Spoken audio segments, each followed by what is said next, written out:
Hello friends, today we will make a chicken pizza. Let's start. First of all, finely chop the green bell pepper.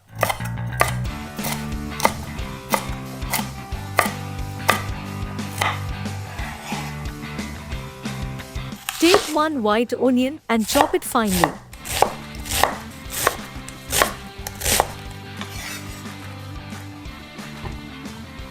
We'll take some tomatoes and chop them too.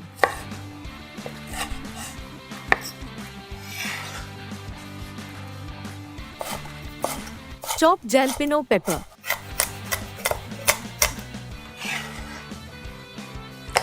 Take some chicken breast and chop it finely.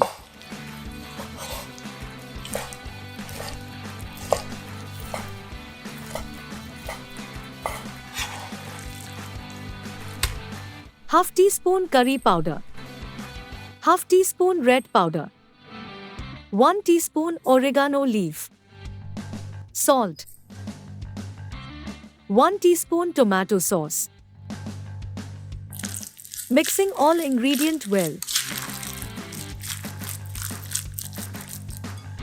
Put some amount of cooking oil on the griddle. Chopped garlic.